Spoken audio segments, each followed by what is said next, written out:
Revista Espírita de 1858. Outubro, item 6. Assassinato de 5 crianças por outra de 12 anos. Problema moral.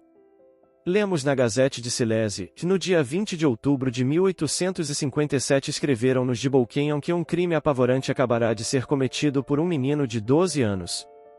Domingo passado, 25 do mês, 3 filhos do Sr. Rubiner, fabricante de pregos, e 2 do Sr. Fritz, sapateiro, brincavam juntos no jardim deste último.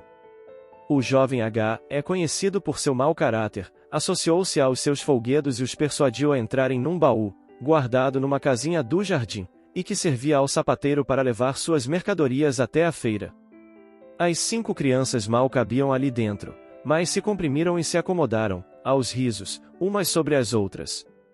Tão logo haviam entrado, o monstro fechou o baú, sentou-se em cima e ficou 3/4 de hora a ouvir, primeiro os seus gritos, depois os seus gemidos. Finalmente, quando cessaram os estertores e ele os supos mortos, abriu o baú, as crianças ainda respiravam. Tornou a fechá-lo, aferrolhou-o e foi brincar com papagaio de papel. Foi visto por uma menina quando saía do jardim. Compreende-se a ansiedade dos pais quando se deram conta do desaparecimento dos filhos e seu desespero ao encontrá-los no baú, após demoradas buscas.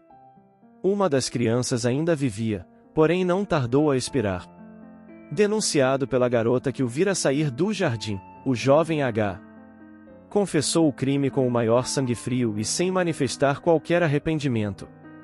As 5 vítimas, um menino e 4 meninas de 4 a 9 anos de idade, foram hoje sepultadas no mesmo local. Observação: o espírito interrogado é o da irmã do médium, morta aos 12 anos, mas que, como espírito, sempre mostrou superioridade. Ouvistes o relato que acabamos de ler, do assassinato de 5 crianças, cometido na Silésia por um menino de 12 anos? Reis. Sim, minha pena ainda exige que eu ouça as abominações da terra. Que motivo teria levado uma criança dessa idade a cometer uma ação tão atroz e com tanto sangue frio? Reis. A maldade não tem idade, é ingênua na criança e raciocinada no homem adulto. Quando a maldade existe numa criança que não raciocina, não denotará a encarnação de um espírito muito inferior. Reis. Nesse caso, procede diretamente da perversidade do coração, é seu próprio espírito que o domina e o impele à perversidade. Qual poderia ter sido a existência anterior de semelhante espírito? Reis. Horrível. Em sua existência anterior ele pertencia à Terra ou a um mundo ainda mais atrasado? Reis. Não o vejo bem, contudo, devia pertencer a um orbe bem mais inferior do que a Terra, que teve a ousadia de vir à Terra, por isso será duplamente punido. Nessa idade tinha perfeita consciência do crime que cometia? Como espírito, será responsabilizado por ele. Reis. Tinha a idade da consciência, e isso basta. Visto que esse espírito teve a ousadia de vir à Terra, que é muito elevada para ele, poderia ter sido constrangido a regressar a um mundo condizente com a sua natureza? Reis. Sua punição é justamente retrogradar, é o próprio inferno. É a punição de Lúcifer, do homem espiritual rebaixado até a matéria, isto é, o véu que, doravante, lhe ocultará os dons de Deus e sua divina proteção. Esforçai-vos, pois, para reconquistar esses bens perdidos, tereis reconquistado o paraíso que o Cristo nos veio abrir. É a presunção, é o orgulho do homem que queria conquistar o que somente Deus podia ter observação. Uma observação é feita a propósito da palavra ousadia, de que se serviu o Espírito, bem como dos exemplos citados, que dizem respeito à situação dos espíritos que se acharam em mundos muito elevados para eles, e que foram obrigados a regressar a outro mais compatível com a sua natureza. A tal respeito, uma pessoa observou ter sido dito que os espíritos não podem regredir.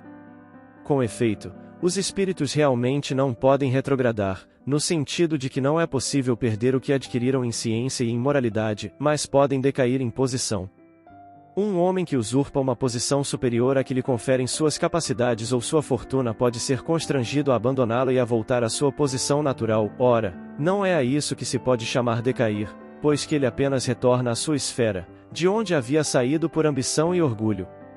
Ocorre a mesma coisa em relação aos espíritos que querem se elevar muito depressa em mundos onde se acham deslocados.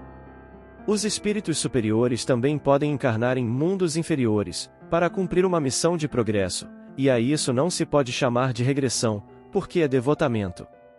Em que a Terra é superior ao mundo ao qual pertencia o espírito de quem acabamos de falar?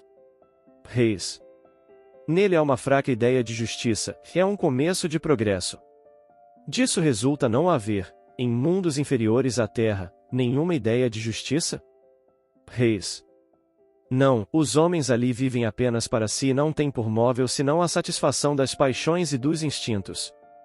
Qual será a posição desse espírito numa nova existência? Reis.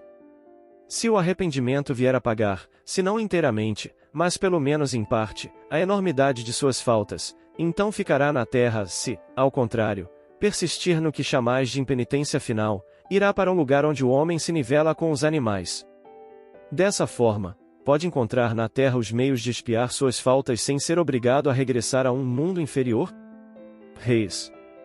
O arrependimento é sagrado aos olhos de Deus, porquanto é o homem que a si mesmo se julga, o que é raro no vosso planeta.